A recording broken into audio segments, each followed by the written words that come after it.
I think that the only way this country moves forward into a better world is when conservatives can finally realize that they need to turn the temperature down on their side. We are 10 years into whatever this Trump madness is, and there is not a single mainstream conservative that will call for a lowering of the temperature on their side. I think that liberals need to wake up and finally realize that if they're not willing to do it, it will never come down. If you wanted Charlie Kirk to be alive, Donald Trump shouldn't have been president for the second term. So that is definitely one of the worst takes so far in the under a week since Charlie Kirk was assassinated while speaking at a Utah university. And honestly, genuinely, I truly hope that Steven decides that he wants to rephrase that or at least walk that back a little bit, because what he said right there, and I was going to say it sounds like what he said right there, but what he said right there and what it sounds like he means right there is that if you don't want political violence, if you don't want figures like Charlie Kirk getting assassinated for speaking, then you shouldn't have voted in a way that I disagree with. You shouldn't have voted for the evil orange man, which, by the way, is among one of the most extreme sentiments that is being expressed by the far left, and Destiny doesn't even consider himself aligned with that wing of the far left. Every time he's in office, this happens. People joked about when Biden came in, it was so boring, nothing was going on. 7 out of 10 of the largest protests in American history have happened under Donald Trump. I mean, again, the idea that if you vote differently, if the election outcome is not Steven's preference, then therefore your figures deserve to die is a crazy statement. It's objectively absurd. And by the way, I will also point out that this quite literally is something that we've brought up on this channel a couple of times because it was tweeted by Charlie Kirk post the Luigi Mangione reaction back in April of this year. And I'll read you that, and I want you to really think about Destiny's sentiment as compared to what Charlie Kirk predicted was percolating on the left. Assassination culture is spreading on the left. 48% of liberals say it would be at least somewhat justified to murder Elon Musk. 55% say the same about Donald Trump. In California, activists are naming ballot measures after Luigi Mangione. The left has been whipped into a violent frenzy. Any setback, whether losing an election, focus on that losing an election, or losing a court case, justifies a maximally violent response. This is the natural outgrowth of left-wing protest culture tolerating violence and mayhem for years on end. The cowardice of local prosecutors and school officials have turned the left into a ticking time bomb. It's hard to not draw the parallel with that sentiment expressed by Kirk and Steven saying if you wanted Charlie Kirk to be alive, you shouldn't have elected Donald Trump, aka a setback electorally for the left. And it's really unfortunate because a lot of the Destiny fanboys, in response to my Twitter reaction to these clips, have been sending me a clip of him saying that he wants the shooter of Charlie Kirk to be executed. Let me play that for you right here. Also, just because there have been a lot of jokes and memes, just so that I'm absolutely clear, I hope they find this dude, and I hope they hang this guy. It is absolutely unacceptable to be out and about assassinating people, okay? That's wild. Same feelings I have about Luigi, I have about this dude. Not acceptable, not okay, not cool, not epic, and not based. Just insane. So on some level, in a different form, which happens to be his live stream, he is perfectly willing to tell you what he thinks about the shooter and basically make the case that not only is this not justified, but it's worthy of the death penalty. But in other forms, where he's trying to be more performative, like Piers Morgan, he echoes a sentiment expressed by the crazies on the far left. And this is what we're going to talk about today. This whole entire Piers Morgan episode, Ana Kasparian going after Destiny for this, all the things that happen in between. But before we do, I want to thank everybody who supports this channel via actualjusticewarrior.com/join. I call Trump's administration a neo-fascist movement, you lunatic. You people have gone out You're of your absolutely way. right. You have gone out of your way. Let me make the case. Everything Let me make the case. This. Let me make the case. Oh, yeah, Will you allow me to speak, case. brother? Come on, man. Come on. No. You haven't made the case. If you think I've made the case, then you're not understanding dialogue. You just said this brother over here said this. You're very, very different than Brother Charlie, man. You're very different than Charlie, though, man.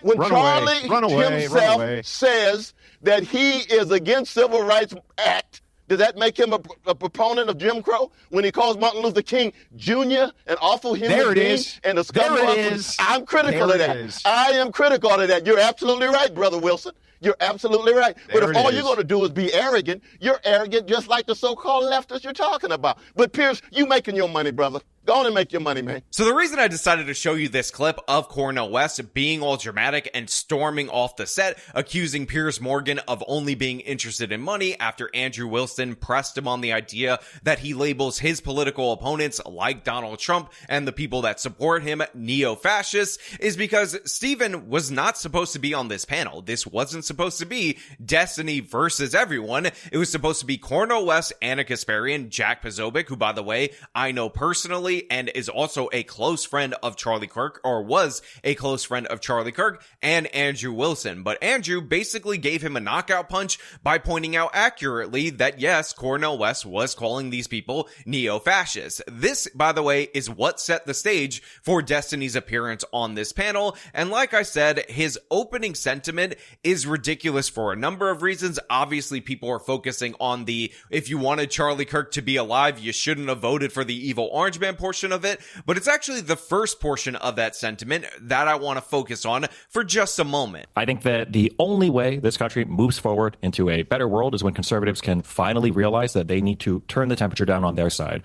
We are 10 years into whatever this Trump madness is, and there is not a single mainstream conservative that will call for a lowering of the temperature on their side. I think that liberals need to wake up and finally realize that if they're not willing to do it, it will never come down. If you wanted Charlie Kirk to be alive, Donald Trump shouldn't have been president for the second term. So this is supposed to be the actual argument being put forward by Stephen, his actual point, which is, according to him, the right keeps ratcheting up the rhetoric, and until such a time where vague figures on the right that will eventually, through this conversation, evolve into President Trump specifically, say that we need to tone down the rhetoric, we need to turn down the temperature, he is going to continue to ratchet it up in response, because something tit for tat, the president's more important than he is, and he thinks that this is a rational way to go in terms of fighting back against the right. And this runs into a number of logical problems. Plus, it sounds absolutely mental if you think turning up the temperature is bad on one side, therefore you're going to do it on the other side in the hopes that they'll learn a lesson of regretting what they asked for, and that will cause them to turn down the temperature. In reality, if everybody keeps going back to the thing that set them off originally, we keep comparing old wounds, what actually ends up happening is that people end up with infinite number of excuses in order to turn up the temperature. You see this all the time, by the way, when we're talking about any kind of violent instances. In fact, one of the things that people are cynically deploying against the right is the assassination of the former Minnesota Speaker of the House and, of course, a state senator. And I've actually talked about this on this channel. I talked about the ridiculous conspiracy theories. I called out, what's his name, the senator from Utah, Mike Lee, for his ridiculous post about Nightmare on Wall Street, which, by the way, he claimed was something that he did because this guy was appointed to some commission by Tim Walz. Therefore, because he's among the thousands of appointments that the governor makes, he was some kind of leftist. But regardless of any of that, even if that were true, which, by the way, it isn't, and I debunked that in the previous video, it doesn't make any sense to comedically post about the assassination of state representatives. But the thing is, I can't control Mike Lee's behavior. I can't control other right-wing figures' behavior. I can't control other left-wing figures' behavior. So while I produce videos on this channel and I call out these ridiculous acts of violence, the conspiracy theories, the joking about said violence, in reality, I can do that because I can only control my behavior, which, by the way, brings me to the exact fundamental flaw in Stephen's logic right here. Leftists and Democrats have been condemning and turning down the temperature, condemning violence, turning down the temperature for a decade. Donald Trump can't go on TV and say, all of us need to calm down. Right. Can you tell me why he cannot? Why would you expect anybody, Destiny? You can't answer that. Can you answer that question? Why can't Trump you go answer on TV this and say, question? all of us should be less violent? Why do you can't think Trump say that? Why do you Why think is your behavior contingent on Donald Trump? Insane right now. Why do you think? Let me ask you a question. On Donald Trump? Let me ask you a question. Because he's the president of the United States of America and the leader of the opposing Destiny. Let me you have a huge audience of young men who listen to everything you have to say. So when it doesn't matter. You have a huge audience. And because of the fact that you have a huge audience, you have a responsibility to not turn. No, it hasn't. It hasn't been broken.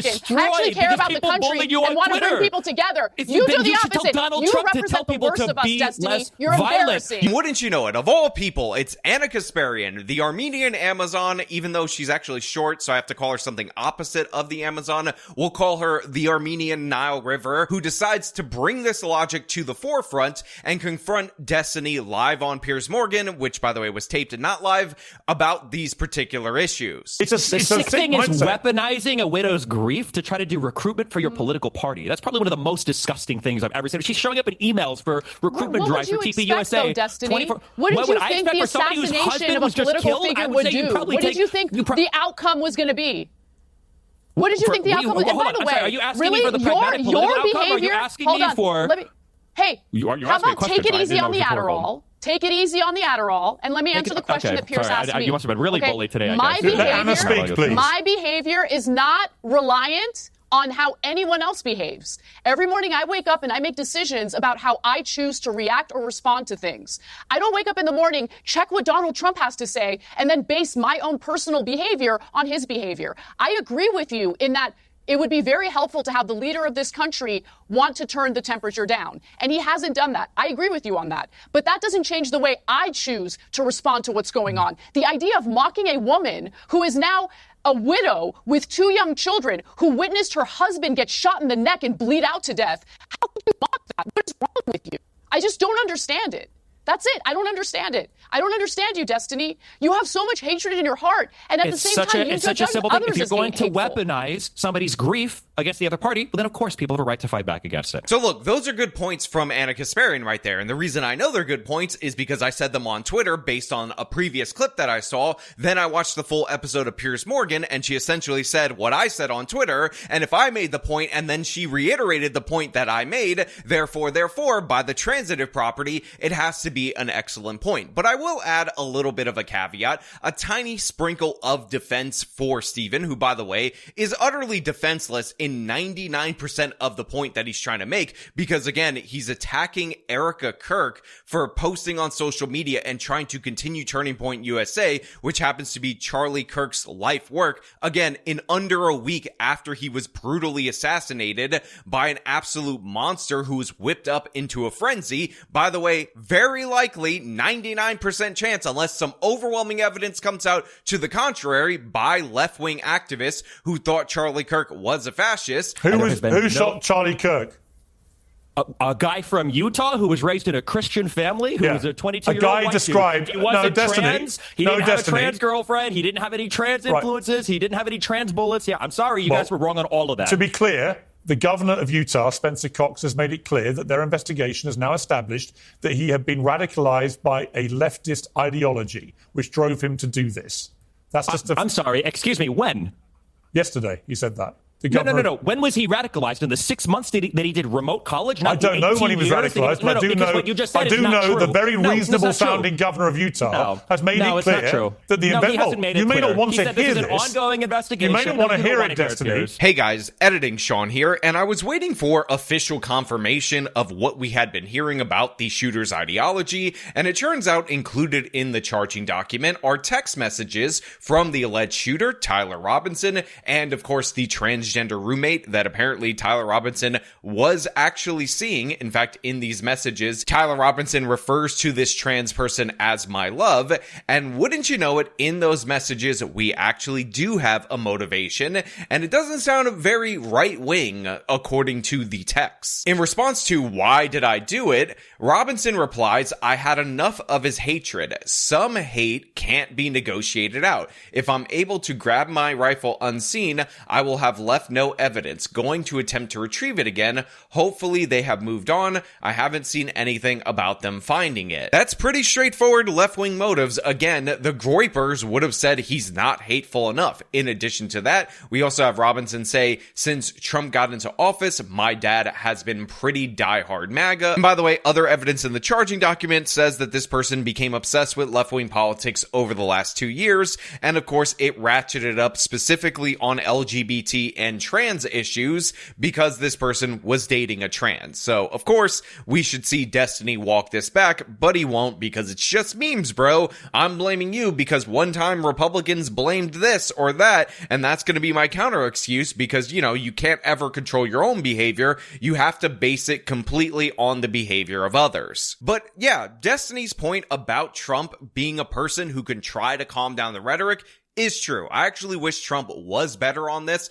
I know he did say that he wants people to keep it peaceful because that's what Charlie Kirk would have wanted. How do you want to see your supporters respond to this? Charlie Kirk was a big advocate of nonviolence and free speech on campus. How do you want your supporters to respond to it? I think that way. He was an advocate of nonviolence. That's the way I'd like to see people respond. And I'm not going to begrudge him for saying that this is a problem on the left. Again, we cite the numbers that Charlie Kirk cited back in April about how many left-wingers are endorsing or think it's sometimes acceptable, to be fair to the language in that particular poll, to assassinate people that disagree with them. However, there was a sentiment expressed by Trump somewhere in the mix of all these different various statements, which, by the way, one of the criticisms of Trump is that his messaging needs to be more direct.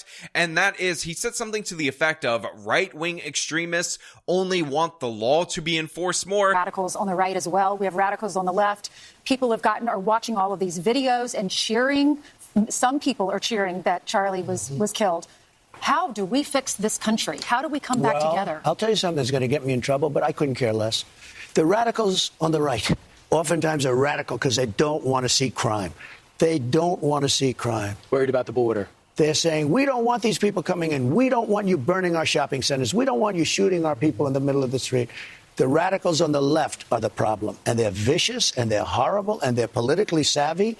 Although they want men and women sports, they want transgender for everyone, they want open borders. And that's just not the case. It's not true. And while I do think the totality of incidents and, of course, the endorsement of political violence broadly and these kind of tactics and labeling your enemies fascists that are going to get you killed if you let them to speak is almost exclusively a left-wing problem, the idea that there are only people on the right that want the law enforced and that's why they act out in extreme ways, it's just not true. It's not a good thing to say. Again, you have the Buffalo shooting that is often being brought up as an example. This was a guy hopped up on great replacement theory stuff. He actually went to a black supermarket in Buffalo in order to kill black people based on the great replacement theory, which, by the way, is insanely stupid because black people have been in this country for a very long time. So just in terms of the one-to-one ideological to action, the guy was an absolute idiot. And there's no reason to run any kind of cover for this person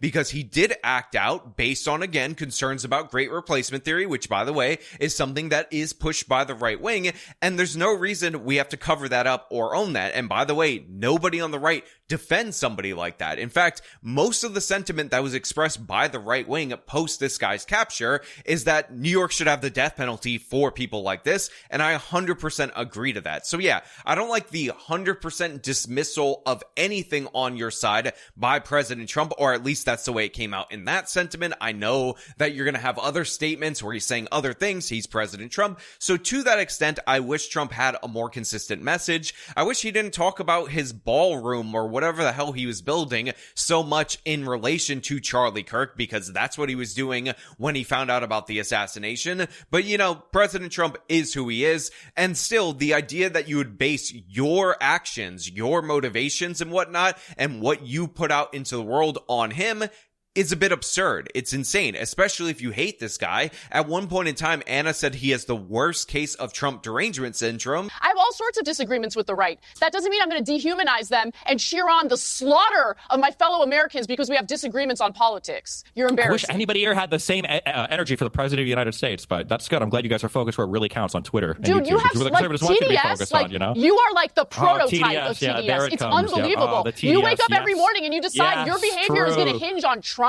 Tell me more about the dancing Israelis and building 7 have a little bit of humanity. Trump bad. Trump bad. And I'm 100% in agreement with that. Again, Steven, you can only control your actions, just like I control my actions. But that's a reality that Steven does not seem willing to address, willing to confront, willing to encounter. And it genuinely makes me sad that he isn't willing to do so. She's the one who gave a 17-minute speech on TV where she talked about good versus evil. She's the one showing up in Destiny, TPUSA ads to 1 or 2 days after. If someone assassinated my husband, I would would not be able to have the level of composure she had during that speech, I would be out for blood. I understand why she's angry and why she said the things that she said. Okay, you need to understand what being a human is, what it's like to actually lose someone that you love, that you chose to spend your life with, that you chose to raise children with, a person who was violently and viciously assassinated like that. Now, Ana also expresses a very human sentiment right there where she talks about if this were her husband, how she would react and how it's ridiculous for you to be grading the grief of Charlie Kirk's wife, again, immediately after. And by the way, I've seen a lot of people post about this, about how, oh, she's just as angry and hateful as her husband. And people on the right are making fun of these people because they're like, oh yeah, that woman is really upset. I wonder if she has a reason to be upset. I wonder if something traumatic happened to her that is forever going to change the course of her life and the lives of her children that might possibly explain, the sentiment that she's expressing in this particular video. And Ana clearly and obviously gets that. This is a very human moment from Ana Kasparian. And it also goes a step further than that because every single person on this panel, and by the way, I'll include myself who's not on this panel, will do live events from time to time. And whenever you do these live events, especially these ones with lax security, which by the way, I've been to events with Jack Posobiec, Andrew Wilson, and Steven, not all at the same event, where there is very much lax security. This kind of thing is always in the back of your head, that somebody in the crowd might lash out against you or one of the other panelists, and then you might lose your life. So this is something that we should all be able to kind of sympathize with in terms of Charlie Kirk, in terms of his family and whatnot. And also, we all understand that the people who are going to make the internet intolerable if something like that does happen are almost exclusively on the left. And by the way, Steven can deny this all he wants, but in reality, every single person on this panel knows 100% if the worst case scenario happens to them, the people that will attack them the most viciously will be the people on the far left. They'll attack Steven for all the reasons they're currently attacking him right now, saying that he's a pro-Israel Zionist and all this other stuff. They'll attack Ana for selling out to the right and all the things that they lay on her. They'll call her a bigot and all that and say that she deserved it. And in reality, you shouldn't have to tell your family, you shouldn't have to tell your friends that if something bad were to happen to you, then they should probably get off the internet for a year, so that way they don't have to confront all these different various people that are going to be celebrating this and sharing, if there is video, gruesome video of your demise. Steven should get that, everybody on this panel should get that, and yet that is not what we see right here from him. We do see it from Ana, and again, this is something that she actually ended up still having an emotional reaction to at the start of the Young Turks show that very day, and I'll play a little bit of that for you so you can see that as well. Before we get started, how are you doing? Don't ask me that because not good, but let's just move on. I'm just really sad at where the country is right now. I was just talking to our producer, Kate, about it. And I'm worried. I'm worried about the future of the country. I'm worried about what's happening in the Middle East. Obviously, I've been worried about that. And, I'm doing my best to keep it together. I want to get the news to our audience. But what I hope to do, guys, through the work that we do here at TYT is to try to make things better, try to get people in this country to see each other as human beings before a political identity or a political label. The fact that anyone on the left right now is celebrating the murder of someone they disagree with really breaks my heart, because I thought the left would be better than that. And I think the majority of the left, people that we don't hear from, have been good on this issue, and they do not celebrate the murder of someone that they disagree with politically.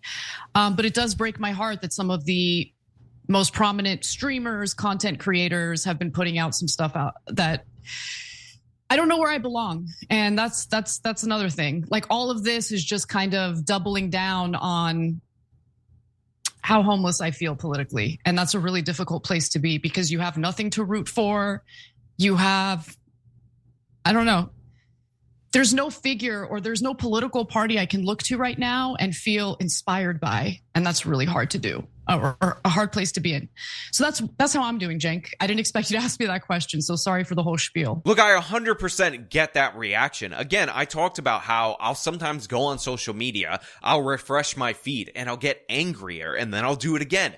Get even angrier, do it again, get even angrier. And then I think to myself, I'm going to tweet something absolutely awful. I'm going to really go after these people while I'm at the height of my anger, while I'm at the height of my disgust with this whole situation. But I think to myself, you know what? It's good to call out people who do bad things. It's good to call out evil, but there's no need to antagonize any further. Again, Charlie Kirk was all about engaging these people. He would definitely call them out for the evil that they actually are, but he would engage them on the battlefield of ideas. And the idea that we are going to take his death and turn it into something where it's going to be a call for censorship. Again, you have the Attorney General talking about hate speech. Ridiculous, by the way. She should resign. She said it twice. That's good enough for me. 2 strikes, you're out when you mention hate speech and you're a Republican. But yeah, this is not a good sentiment. And yes, we should think about what Charlie Kirk would do in those situations, even when we're extremely angry or we have Destiny intentionally trying to inflame us with all this crazy stuff. I mean, there was a point where Jack Posobiec was talking about how Charlie Kirk's kids are eventually going to grow up and watch this. And Destiny went off on how sanctimonious and ridiculous it was. It's very angry, Piers, and here's the thing is she's seeing all of it. She's going to see all of it. Her kids are going to watch this video one day. It's just, that's sort of the nature of reality now. They will see all of this and they will see the reaction. And I just hope that those of us who knew Charlie, worked with Charlie, who knew Charlie beyond the, TikToks and short videos can also be there for those kids as they grow up, to let them know who their dad was. And kids are going to grow up and watch old episodes of Piers Morgan uncensored. How performative is this? Is everybody here? Did we all get like a script before the show? What? They watch a lot of old episodes of the JFK. You make the left look so bad, and you don't even realize it. You are seriously so embarrassing. Again, interrupting Jack while he's talking about his friend's widow and children. And the thing is, Steven, of all people, should know that it's actually not ridiculous. It's actually not absurd. He has a son that's around like 14 years old or something of the sort. I hate to bring his family into this, but in reality, his son has probably been inundated with the worst of Destiny clips out of context, and that's probably one of the reasons why his ideology, again, if you can call it that, he's a child at this moment in time, is so diametrically opposed to Steven. So he knows firsthand that your kids do see this stuff, and it's really unfortunate that when his kids grow up and they want to look into their dad, look into what happened when he was killed, they want to learn about him more independently,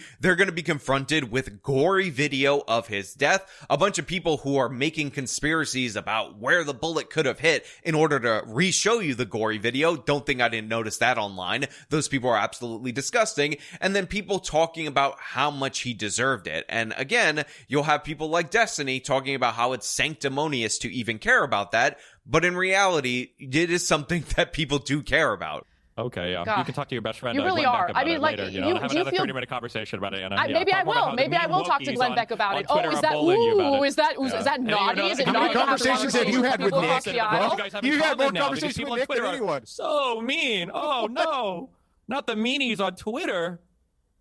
How many more lawsuits are you going to face from women that you allegedly secretly recorded during intimate moments, Destiny? I can't believe anyone takes you seriously. You're disgusting, you're embarrassing, and you should be shunned from public life with your disgusting treatment of all sorts of people, including young left-wing girls, women that you victimize allegedly. Yeah, that's who you are.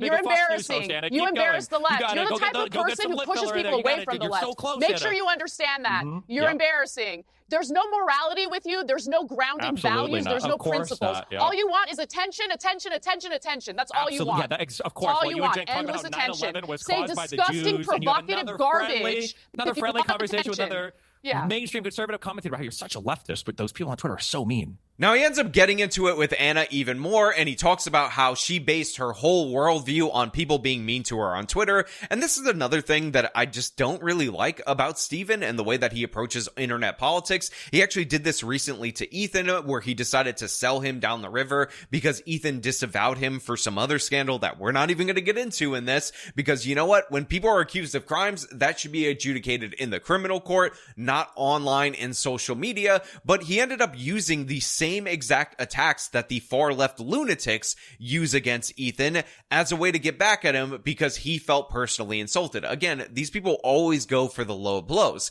So in response to that, what does Ana Kasparian do? She ends up hitting him back on the recent lawsuits, which again, we're not getting into right now. And then Steven hits her back on the 9/11 truther stuff, which by the way, I made an entire hour-long video about how I don't think that is a good path for Ana Kasparian to go down. But the fact is, what's happening right here is that it's just a low blow after low blow after low blow. And at this point in time, you can see that Piers Morgan is just raking in the cash because he knows he's generating those clips, but also the conversation has completely devolved. And I feel like most of us are Jack Posobiec at this moment in time because it's just a ridiculous exchange all the way around. I mean, this is one of the most ridiculous episodes. This episode is so bad, so Springer-esque, that I actually might agree with Cornel West the most out of everybody here when he said that Piers Morgan is just interested in money, even though Cornel West was doing that as a deflection from the fact that he calls people neo-fascists. Now, to be clear, I understand the point that Steven is trying to make, as I explained earlier in this video, at least on a conceptual level.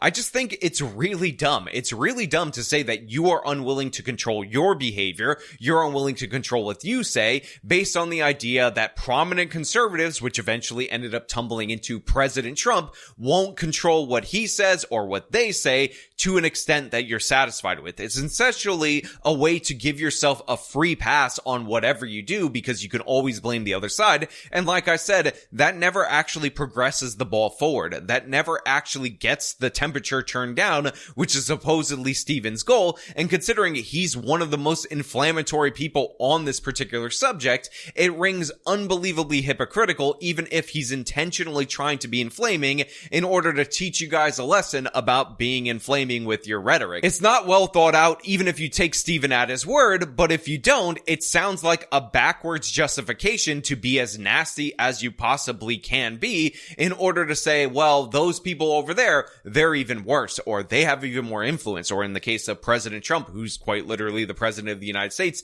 he has more power, therefore, I'm consistently justified in doing so. I do think we all need to, kind of back off a little bit. We can call people out on the other side. We could acknowledge what they're actually doing. But yeah, you should not be encouraging people to lash out violently. You should not be supporting them. Again, this is something that I highlighted related to the Luigi Mangione case, which, by the way, update from the Discord messages from the alleged shooter. Apparently, he told people in his Discord chat that he isn't going to any McDonald's, so he was definitely aware of Luigi Mangione. I had speculated that the messages on the bullets were likely some kind of connection / inspiration to Luigi Mangione, but we don't know that for sure, but we do know he knows who Mangione is. And again, this all can lead to a situation where some unhinged, stupid, ridiculous, low IQ, or just a person who's upset that's whipped up into a hysteria can get to the point where they can enact violence on other people on the other side or on your side. It doesn't really matter at this point in time,